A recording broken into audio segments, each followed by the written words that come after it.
जगत में प्रत्येक व्यक्ति को किसी ना किसी प्रकार की निर्बलता अवश्य होती। जैसे कोई बहुत तेजी से दौड़ नहीं पाता तो कोई अधिक भार नहीं उठा पाता, कोई असाध्य रोग से पीड़ित रहता है तो कोई पढ़े हुए पाठों को स्मरण में नहीं रख पाता। ऐसे अनेकों उदाहरण और भी हैं। क्या आप किसी ऐसे व्यक्ति को जानते हैं जिसे सब कुछ प्राप्त हो और हम जीवन की उस एक निर्बलता को जीवन का केंद्र मानकर जीते हैं? इस कारणवश हृदय में दुख और असंतोष रहता है सदा। निर्बलता मनुष्य को जन्म से अथवा संजोग से प्राप्त होती है, किंतु उस निर्बलता को मनुष्य का मन अपनी मर्यादा बना लेता है। किंतु कुछ व्यक्ति ऐसे भी होते हैं जो अपने पुरुषार्थ और श्रम से उस निर्बलता को पराजित कर देते हैं। क्या भेद है उनमें और अन्य लोगों में? क्या आपने कभी विचार किया है? सरल सा उत्तर है इसका। जो व्यक्ति निर्बलता से पराजित नहीं होता, जो पुरुषार्थ करने का साहस रखता है हृदय में, वो निर्बलता को पार कर जाता है। अर्थात निर्बलता अवश्य ईश्वर देता है, किंतु मर्यादा मनुष्य का मन ही निर्मित करता है। स्वयं विचार कीजिए।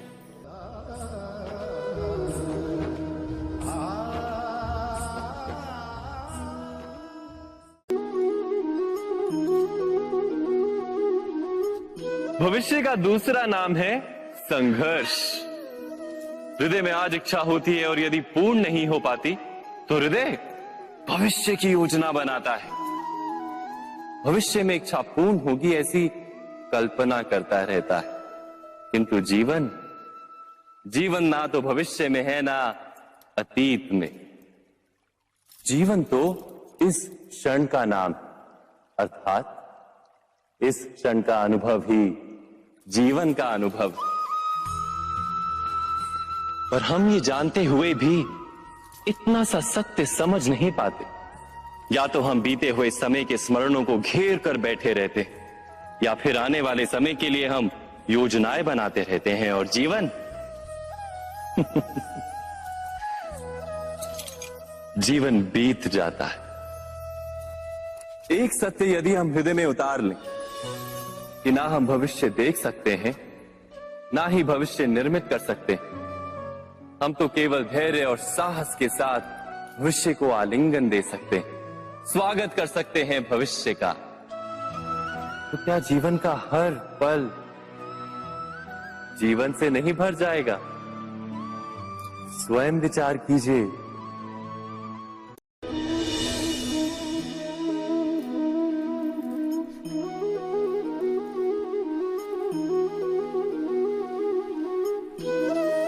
ज्ञान प्राप्ति सदा ही समर्पण से होती है, ये हम सब जानते हैं।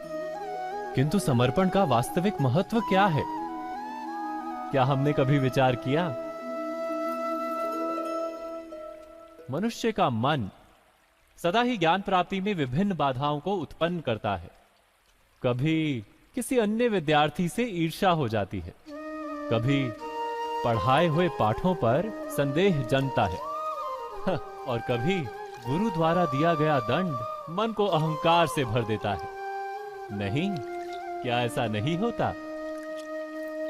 न जाने कैसे कैसे विचार मन को भटकाते हैं और मन की इसी अयोग्य स्थिति के कारण हम ज्ञान प्राप्त नहीं कर पाते।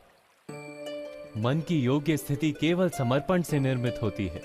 समर्पण मनुष्य के अहंकार का नाश करता है।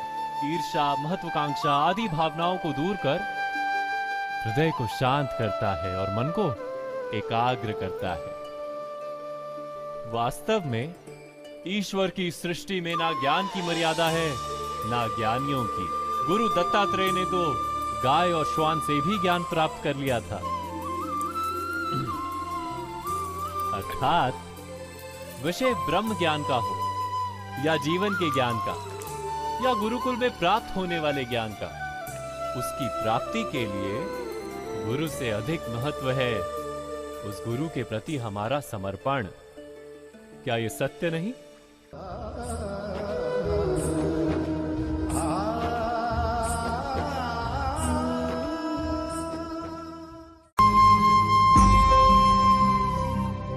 प्रत्येक मनुष्य के जीवन में ऐसा क्षण अवश्य आता है जब सारे स्वप्न, सारी आशाएं, सारे दृश्य ध्वस्त हो जाते हैं। जीवन के सारे आयोजन ही बिखर जाते हैं। एक और धर्म होता है और दूसरी ओर सुख।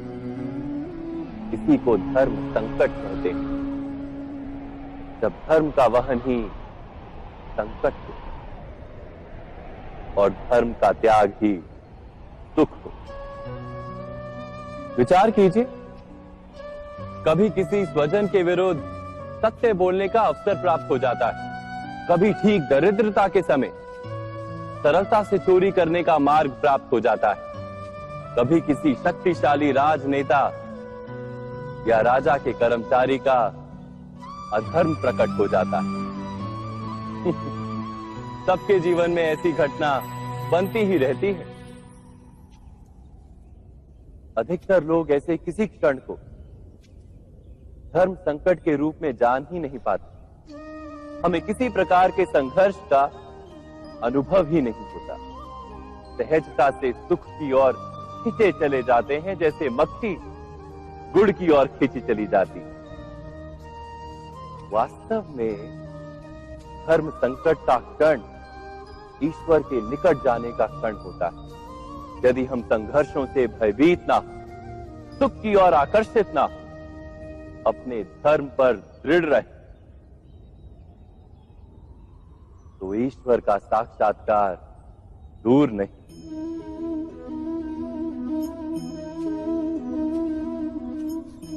पवन से युद्ध करने वाला पत्ता यदि पेड़ से गिरता है तो भी आकाश की ओर उठता है।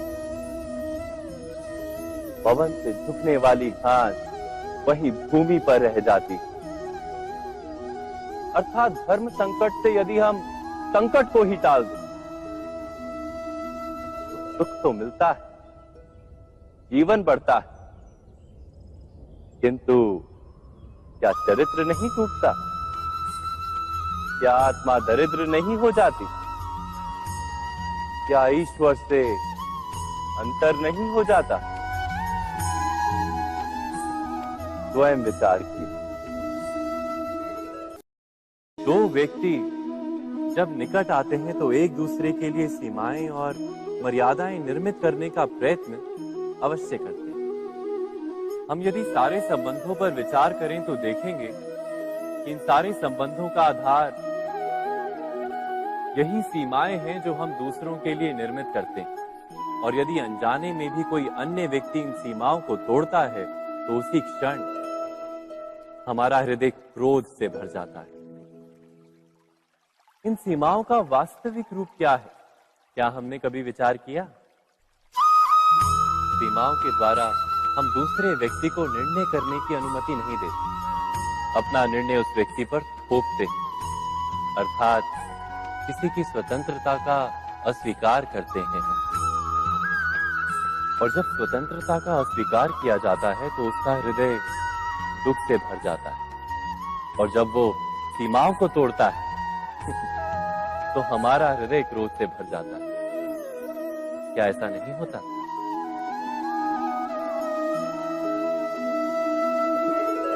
पर यदि एक दूसरे की स्वतंत्रता का सम्मान किया जाए तो किसी मर्यादाओं या सीमाओं की आवश्यकता ही नहीं होती। अर्थात जिस प्रकार स्वीकार किसी संबंध का देह है, क्या वैसे ही स्वतंत्रता किसी संबंध की आत्मा नहीं? स्वयं विचार कीजिए। सबके जीवन में ऐसा प्रसंग अवश्य आता है कि सत्य कहने का निश्चय होता है हृदय में, किंतु मुख से सत्य निकल नहीं पाता। कोई भय मन को घेर लेता है। किसी घटना अथवा प्रसंग के बारे में बात करना या फिर स्वयं से कोई भूल हो जाए उसके बारे में कुछ बोलना, क्या ये सत्य है? नहीं, ये तो केवल तथ्य है। अर्थात जैसा हुआ था वैसा केवल बोल देना सामान्य सी बात है। किंतु कभी कभी उस तथ्य को बोलते हुए भी भय लगता है। कदाचित किसी दूसरे की भावनाओं का विचार आता है मन। दूसरे को दुख होगा ये भय भी शब्दों को रोकता है। तो ये सत्य क्या है? क्या हमने कभी विचार किया है? जब भय रहते हुए भी कोई तथ्य बोलता है तो वो सत्य कहलाता है। वास्तव में सत्य कुछ और नहीं, केवल निर्भयता का दूसरा नाम है। और निर्भय होने का कोई समय नहीं होता, क्योंकि निर्भयता आत्मा का स्वभाव है। अर्थात क्या प्रत्येक क्षण सत्य बोलने का क्षण नहीं होता?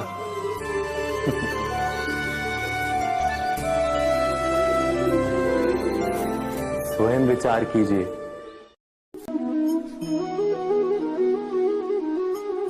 श्रेष्ठता का क्या अर्थ है? श्रेष्ठता का अर्थ है दूसरों से अधिक ज्ञान प्राप्त करना।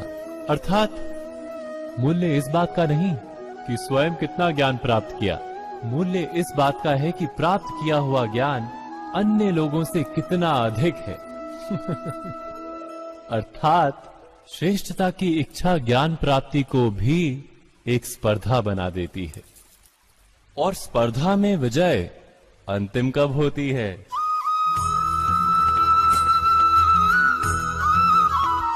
कुछ समय के लिए तो श्रेष्ठ बना जा सकता है, किंतु सदा के लिए कोई श्रेष्ठ नहीं रह पाता। फिर वही असंतोष, पीड़ा और संघर्ष जन्म लेता है। किंतु श्रेष्ठ बनने के बदले यदि उत्तम बनने का प्रयत्न करें तो क्या होगा? उत्तम का अर्थ है कि जितना प्राप्त करने योग्य है वो सब प्राप्त करना, किसी से अधिक पाने की इच्छा से नहीं, मात्र आत्मा की तृप्ति हेतु कुछ प्राप्त करना। उत्तम के मार्ग पर किसी अन्य से स्पर्धा नहीं होती, स्वयं अपने आप से स्पर्धा होती है। अर्थात उत्तम बनने का प्रयत्न करने वाले को देर अबेर सारा ज्ञान प्राप्त हो जाता है, बिना प्रयत्न के ही वो श्रेष्ठ बन जाता है। किंतु जो श्रेष्ठ बनने का प्रयत्न करता है वो श्रेष्ठ बने या ना बने, उत्तम कभी नहीं बन पाता।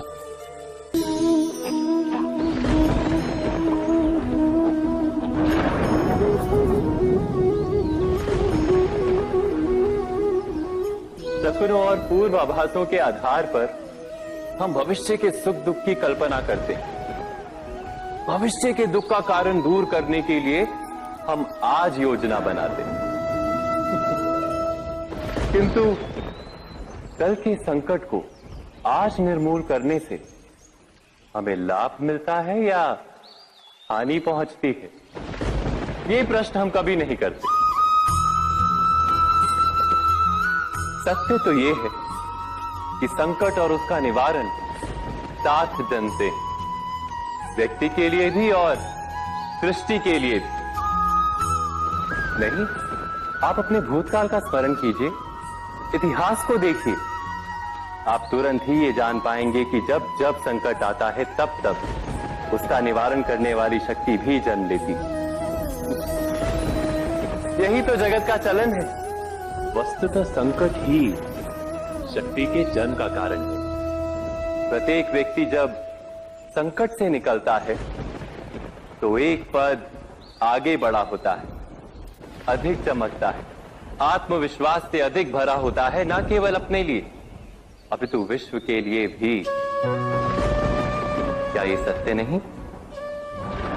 वास्तव में संकट का जन्म है एक अवसर का जन्म, अपने आप को बदलने का, अपने विचारों को ऊंचाई पर करने का अवसर, अपनी आत्मा को बलवान और ज्ञान मंडित बनाने का अवसर।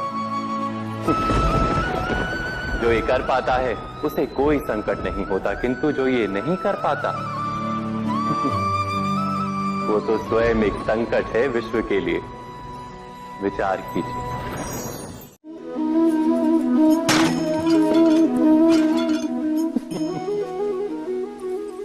कभी कभी कोई घटना मनुष्य के जीवन की सारी योजनाओं को तोड़ देती और मनुष्य उस आघात को अपने जीवन का केंद्र मान लेता। पर क्या भविष्य मनुष्य की योजनाओं के आधार पर निर्मित होते हैं? नहीं। जिस प्रकार किसी ऊंचे पर्वत पर सर्वप्रथम चढ़ने वाला उस पर्वत की तलाई में बैठकर जो योजना बनाता है, क्या वही योजना उसे उस पर्वत की चोटी तक पहुंचाती है? नहीं। वास्तव में वो जैसे जैसे ऊपर चढ़ता है वैसे वैसे उसे नई नई चुनौतियां, नई नई विडंबनाएं, नए नए अवरोध मिलते हैं। प्रत्येक पद पर वो अपने अगले पद का निर्णय करता है। प्रत्येक पद पर उसे अपनी योजनाओं को बदलना पड़ता है। कहीं पुरानी योजना उसे खाई में ना ढकेल दे। वो पर्वत को अपने योग्य नहीं बना पाता, केवल स्वयं को पर्वत के योग्य बना सकता है। क्या जीवन के साथ भी ऐसा ही नहीं? जब मनुष्य जीवन में किसी एक चुनौती को, एक अवरोध को अपने जीवन का केंद्र मान लेता है, अपने जीवन की गति को ही रोक देता है, तो वो अपने जीवन में सफल नहीं बन पाता और ना ही सुख और शांति प्राप्त कर पाता। अर्थात जीवन को अपने योग्य बनाने के बदले स्वयं अपने को जीवन के योग्य बनाना ही सफलता और सुख का एकमात्र मार्ग नहीं। स्वयं विचार कीजिए।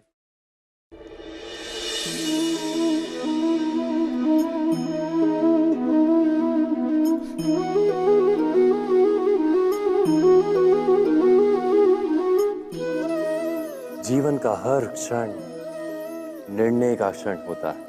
प्रत्येक पद पर दूसरे पद के विषय में कोई निर्णय करना ही पड़ता है और निर्णय अपना प्रभाव छोड़ जाता है।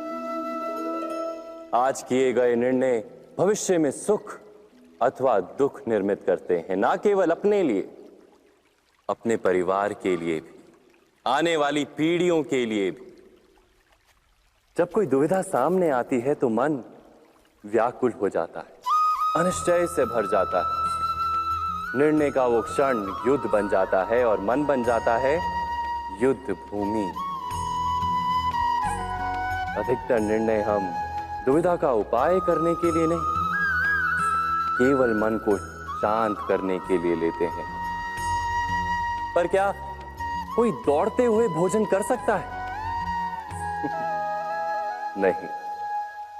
तो क्या युद्ध से जूझता हुआ मन कोई योग्य निर्णय ले पाएगा? वास्तव में शांत मन से जब कोई निर्णय करता है तो अपने लिए सुखद भविष्य बनाता है, किंतु अपने मन को शांत करने के लिए जब कोई निर्णय करता है तो वो व्यक्ति भविष्य में अपने लिए कांटों भरा वृक्ष लगाता है।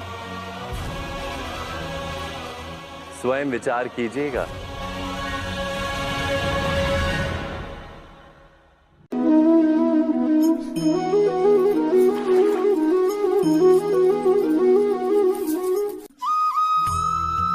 जीवन में आने वाले संघर्षों के लिए जब मनुष्य स्वयं को योग्य नहीं मानता, जब उसे अपने ही बल पर विश्वास नहीं रहता, तब वो सद्गुणों को त्याग कर दुर्गुणों को अपनाता है। वस्तुतः मनुष्य के जीवन में दुर्जनता जन्म ही तब लेती है जब उसके अंतर में आत्मविश्वास नहीं होता। आत्मविश्वास ही अच्छाई को धारण करता है। ये आत्मविश्वास है क्या?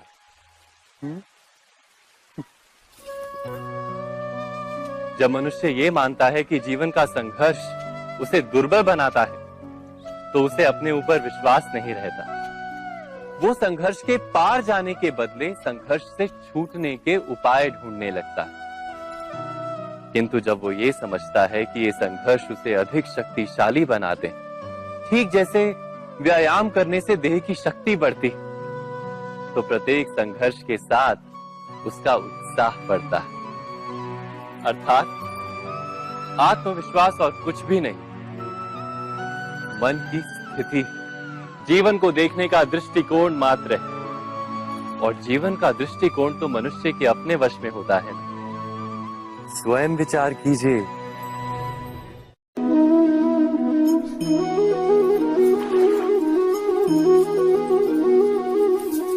पिता सदा ही अपने संतान के सुख की कामना करते हैं, उनके भविष्य की चिंता करते रहते हैं। इसी कारणवश सदा ही अपने संतानों के भविष्य का मार्ग स्वयं निश्चित करने का प्रयत्न करते रहते हैं। जिस मार्ग पर पिता स्वयं चला है, जिस मार्ग के कंकर पत्थर को स्वयं देखा है, मार्ग की छाया, मार्ग की धूप को स्वयं जाना है, उसी मार्ग पर उसका पुत्र भी चले, यही इच्छा रहती है हर पिता की। निस्संदेह उत्तम भावना है ये, किंतु 3 प्रश्नों के ऊपर विचार करना हम भूल ही जाते हैं। कौन से प्रश्न? प्रथम प्रश्न, क्या समय के साथ प्रत्येक मार्ग बदल नहीं जाते? क्या समय सदा ही नई चुनौतियों को लेकर नहीं आता? तो फिर बीते हुए समय के अनुभव नई पीढ़ी को किस प्रकार लाभ दे सकते हैं? दूसरा प्रश्न, क्या प्रत्येक संतान अपने माता पिता की छवि होता है? हाँ, संतानों को संस्कार तो अवश्य माता पिता देते हैं, किंतु भीतर की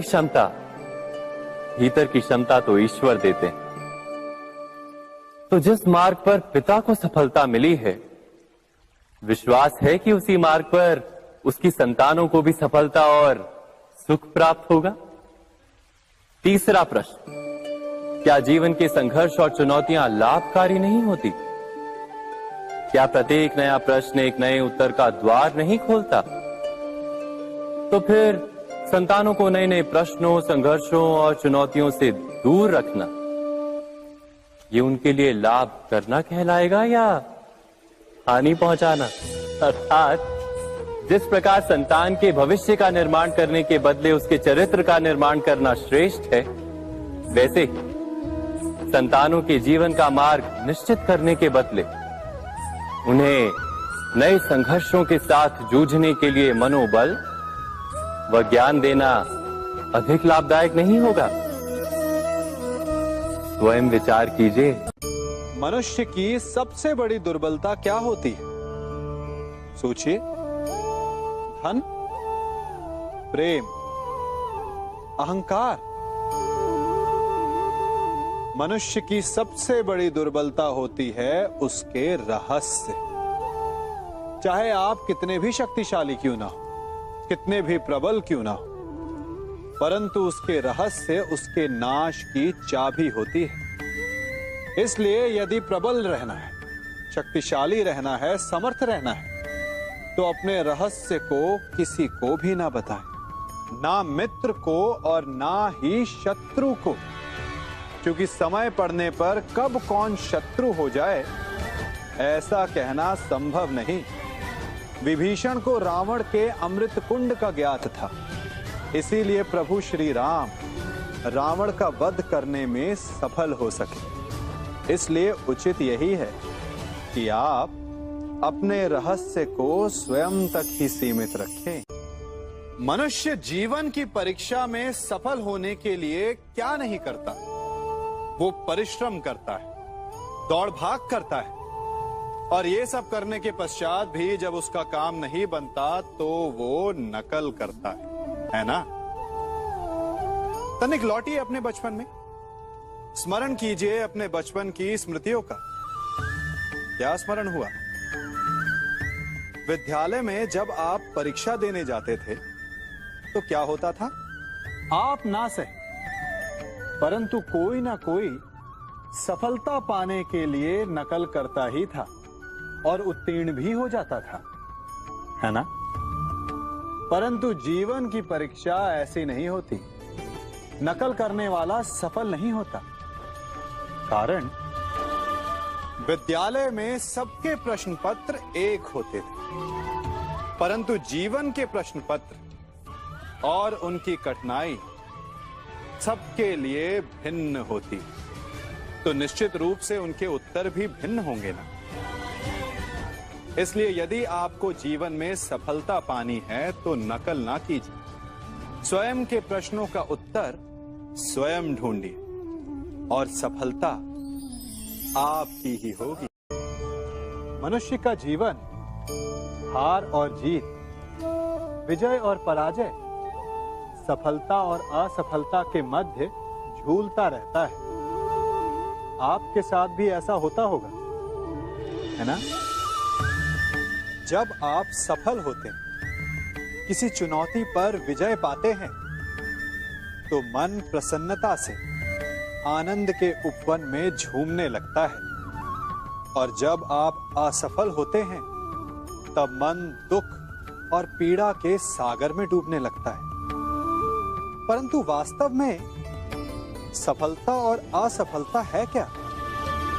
तनिक ध्यान से सोचिए। ये केवल हमारी मनोस्थिति मात्र है। हमारी पराजय तब नहीं होती जब हमारा शत्रु विजय प्राप्त कर ले। हमारी पराजय तब होती है जब हम पराजय स्वीकार कर लें। हम असफल तब नहीं होते जब हम लक्ष्य ना पा सके। हम असफल तब होते हैं जब हम प्रयास करना बंद कर दें। इसलिए प्रयास करते रहें और हार ना माने, क्योंकि जिस दिन आप हार स्वीकारना बंद कर देंगे, जीत आपके चरणों में होगी।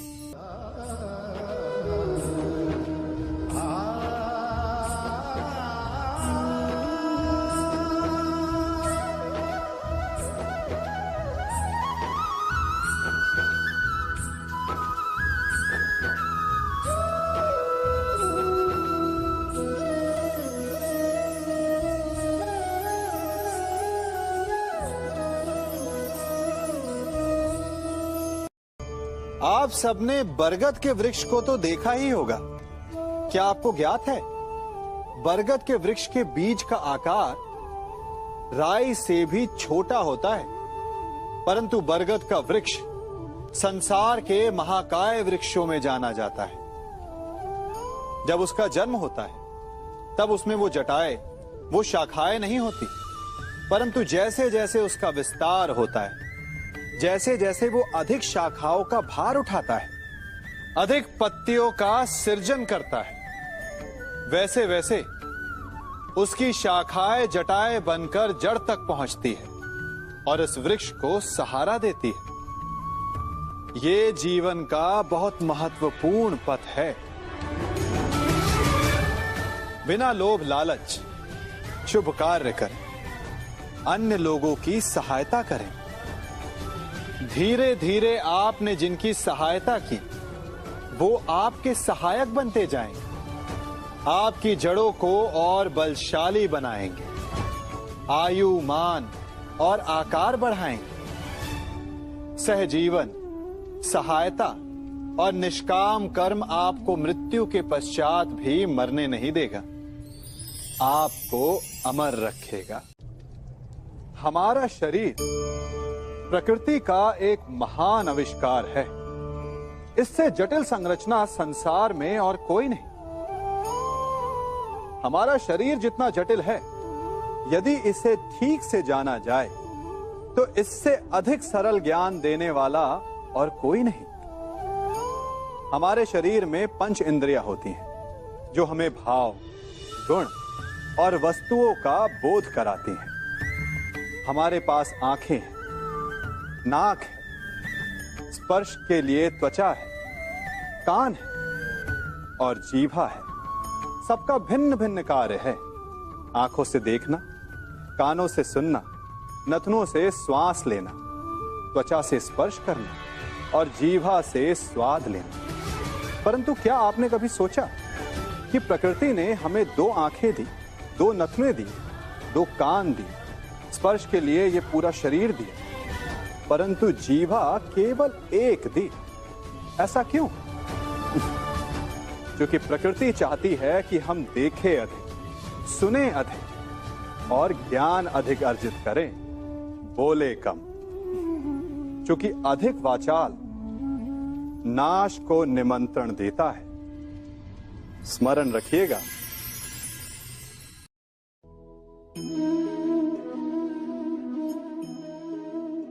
ये सदा यही कहते आए कि यदि आगे बढ़ना है तो अपनों का साथ दो।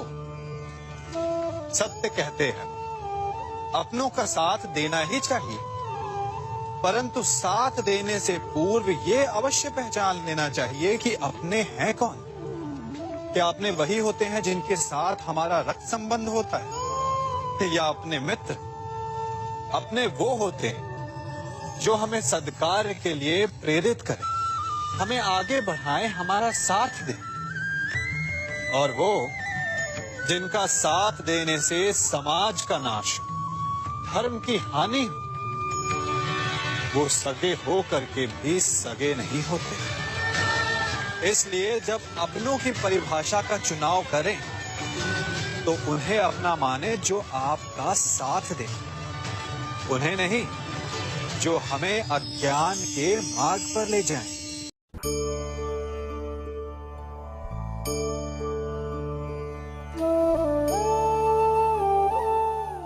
आप जिनसे प्रेम करते हैं सदा उनके समीप रहना चाहते हैं, नहीं चाहते कि कभी अपनों से दूर होना पड़े, बिछड़ना पड़े।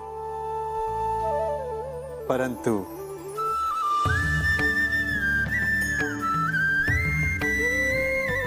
एक समय के पश्चात अपनों से दूर हो जाना उन्नति के लिए आवश्यक है।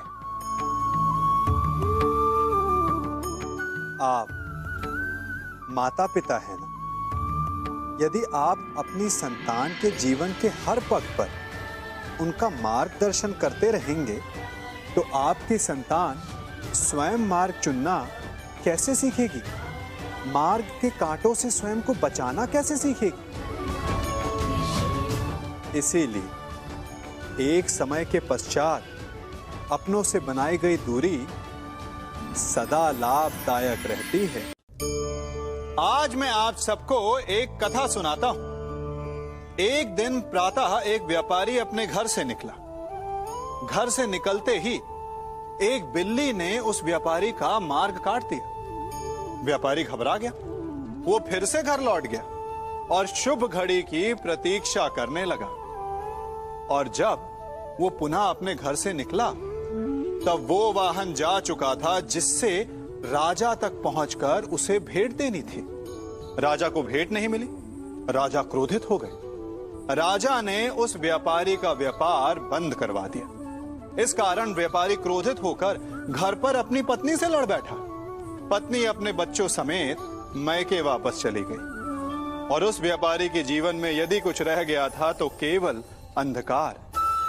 और इन सब का कारण वो उस बिल्ली को मानता रहा जिसने उसका मार्ग काटा था।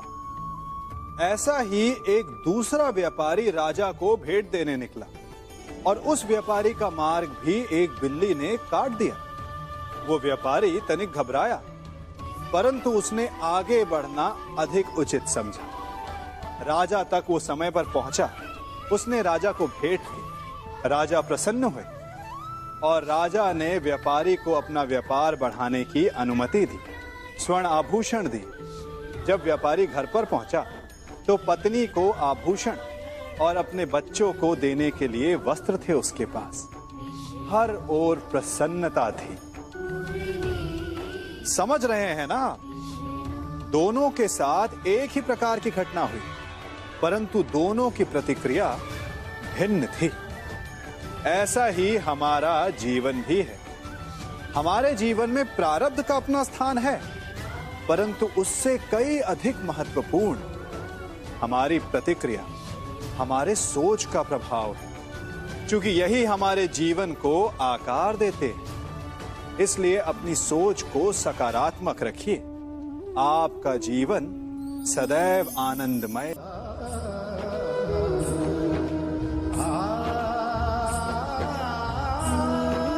हम सभी अपने जीवन में कोई ना कोई कार्य करते हैं।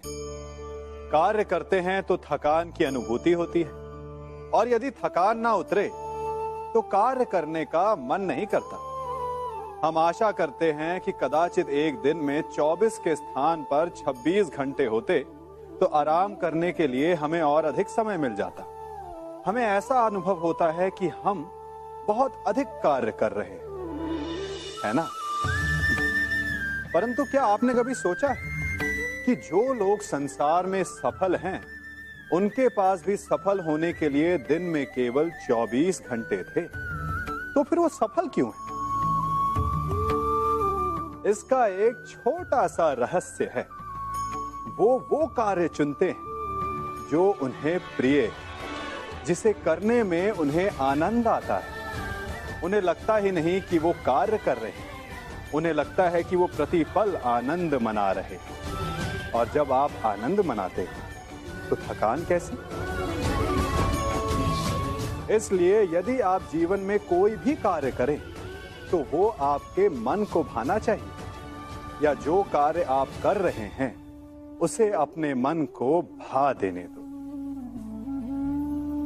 सफलता आपको मिलेगी।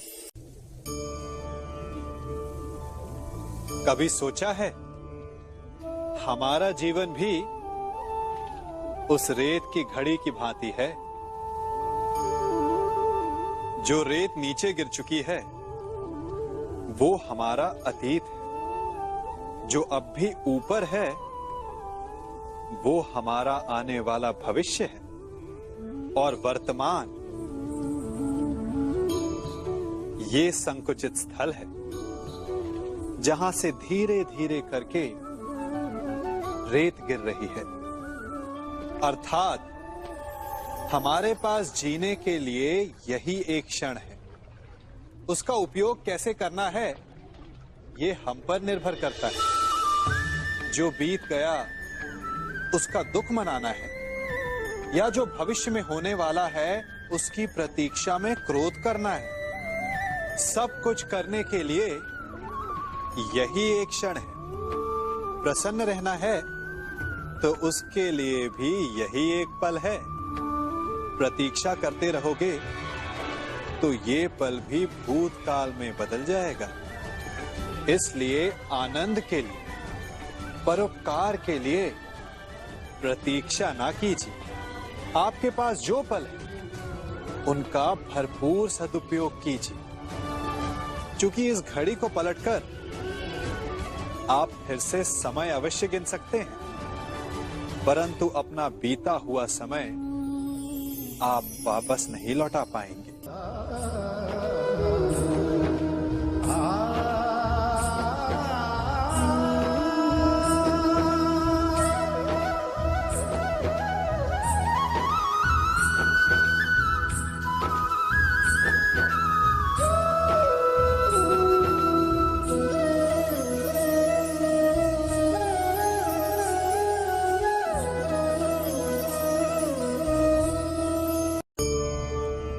मनुष्य भी बड़ा विचित्र प्राणी है। अपनों से नीचे के स्तर के लोगों को वो हे दृष्टि से देखता है, उनका उपहास उड़ाता है, उनसे बार बार कहता है कि तुम्हारा कुछ नहीं हो सकता, तुम भविष्य में कुछ नहीं कर पाओगे। जब मनुष्य के पास धन, संपत्ति, मान होता है तो वो दूसरों का आदर नहीं करता, परंतु वो एक बात भूल जाता है कि उससे भी अधिक शक्तिशाली कोई अस्तित्व में है, और वो है समय। काल। काल अपना चक्र कब बदलेगा ये कोई नहीं जानता। समय अपनी करवट कब लेगा ये कोई नहीं जानता। कोयला भी समय के साथ साथ हीरे में परिवर्तित हो जाता है। इसलिए जीवन में कभी भी किसी का भी उपहास नहीं उड़ाना चाहिए।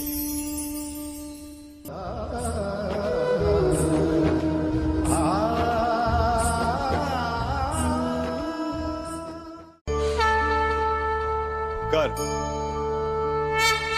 अभिमान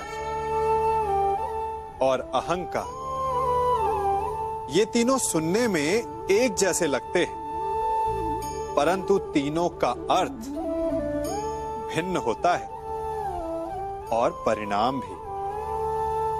तीनों का आरंभ प्रेम से होता है। स्वयं से प्रेम, परिश्रम हमारे मन में गर्व को जन्म देता है, और सफलता अभिमान जगाती है।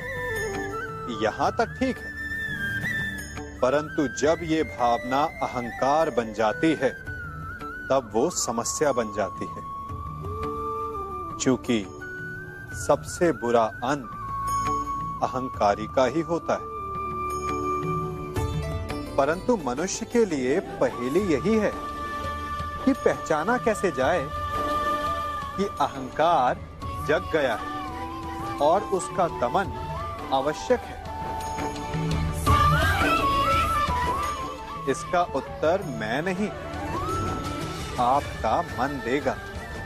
जब तक आप स्वयं से प्रसन्न हैं, जब तक आप सबसे ऊंचा उठने का प्रयास कर रहे हैं, तब तक ठीक है। परंतु जब आपके मन में दूसरों को नीचा समझने का भाव आ जाए, तो सावधान हो जाइए, क्योंकि यही अहंकार है जो वास्तव में आपको हीन कर रहा है।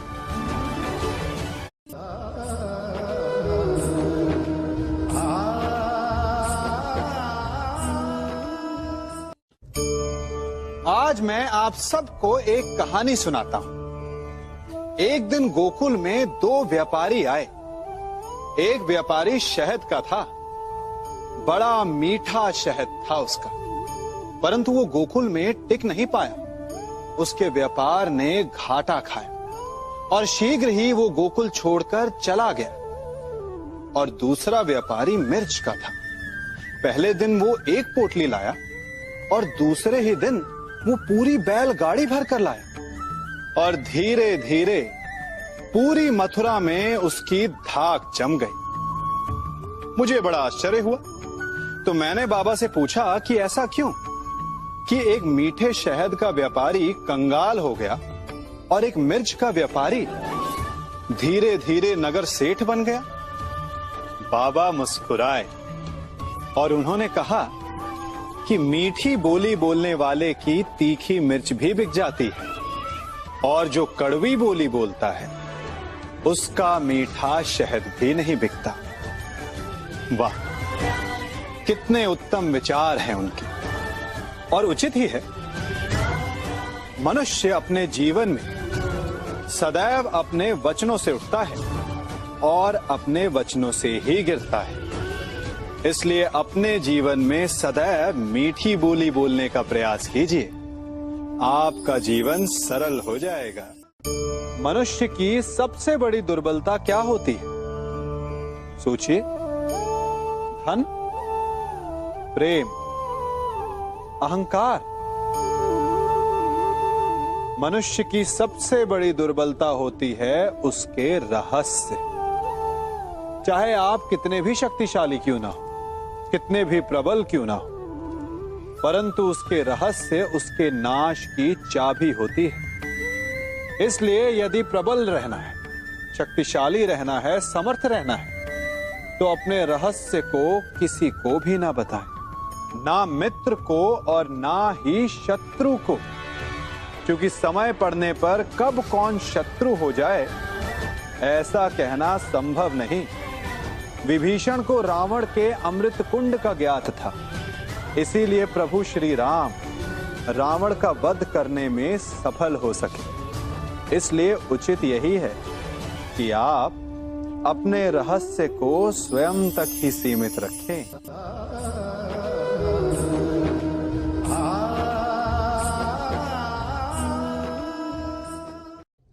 युवा अवस्था भी हमारे जीवन का कितना सुंदर काल होता है ना। बाहु में बल, मन में कुछ बड़ा कर जाने की चाह, आंखों में भविष्य के सुंदर और कोमल सपने। और इसी अवस्था में मनुष्य के भीतर पनपता है प्रेम। किसी को देखकर उस पर मन मोहित हो जाता है और फिर मनुष्य अपना सब कुछ उस पर न्यौछावर कर देना चाहता है। फिर प्रेम की परिणति होती है विवाह में। क्यों? सबको अपने खट्टे मीठे संस्मरण स्मरण हुआ है ना। परंतु यहीं से अधिकतर माता पिता और संतान के मध्य विचारों का विरोध प्रारंभ हो जाता है।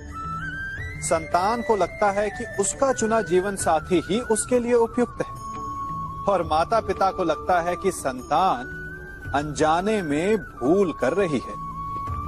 संतान का तर्क होता है कि उसे विवाह किससे करना है, ये उसका अधिकार है। और माता पिता का तर्क ये होता है कि अब भी जीवन साथी चुनने की समझ संतान में है ही नहीं। तो इस अवरोध को काटा कैसे जाए, उचित निर्णय कैसे लिया जाए? इसका एक ही मार्ग है, अपने उत्तरदायित्व का भान और अपनों से बड़ों के मापदंडों का भान। विवाह करने से पूर्व ये जान लेना आवश्यक है कि विवाह केवल अपने प्रेम को पाने का मार्ग नहीं है, अपितु विवाह से जीवन का एक नया द्वार भी खुलता है।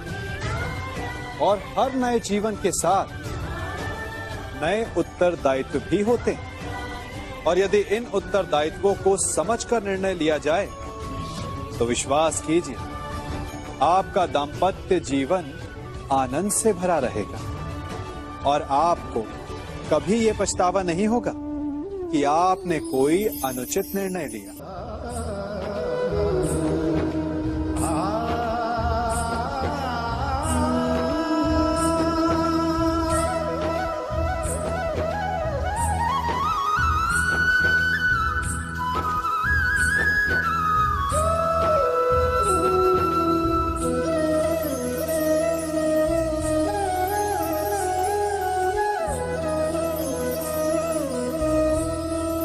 जब सागर का जल वाष्प बनकर उड़ता है तब वो हमें दिखाई नहीं देता। मेघ उस जल को अपने भीतर छिपा लेते हैं, लंबी यात्रा करते हैं, प्रयास करते हैं कि वो जल सदा उनके भीतर छिपा रहे। परंतु जब वायु का वेग उन्हें उड़ाकर किसी पर्वत से ले जाकर के टकरा देता है तब उन मेघों को बरसना ही पड़ता है, क्योंकि यही नियति है, यही प्रकृति है। क्योंकि जल को सागर में जाकर मिलना ही है। ठीक ऐसा ही हमारे साथ भी होता है। हम सत्य को अपने मन के मेघों में चाहे जितना छिपाने का प्रयास कर लें, परंतु समय की आंधी उसे वास्तविकता के पर्वत से ले जाकर के टकराकर हमारे समक्ष ले ही आती है। जिस भय के कारण आप सत्य को सामने नहीं लेकर आना चाहते, एक दिन वही भय हमारे समक्ष आकर खड़ा हो जाता है और फिर हम लाचार हो जाते हैं, क्योंकि हमने उस भय का सामना करने की तैयारी नहीं की होती। इसलिए सत्य से भागे नहीं, उसे छिपाए भी नहीं, उसे स्वीकार करें। भविष्य की बड़ी विपत्ति से बच जाएंगे।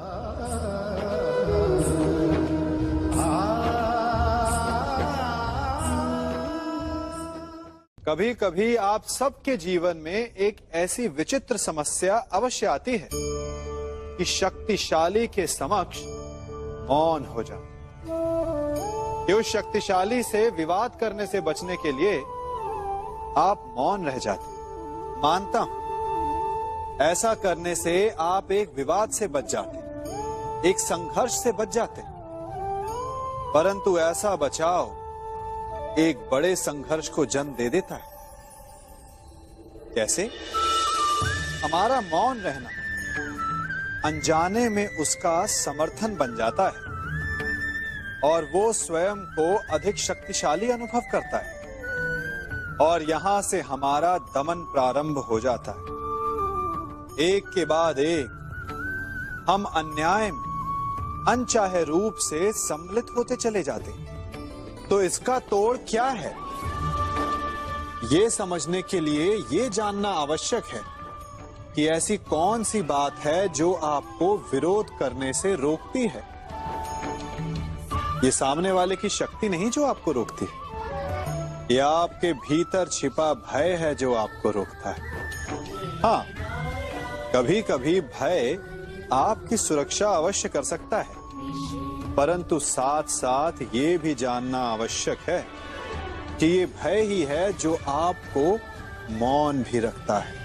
इसलिए अपने मन से भय को निकालिए और खुलकर अनीति का, अन्याय का विरोध कीजिए और फिर देखिएगा आपका मन कितना मुक्त, कितना हल्का अनुभव करेगा।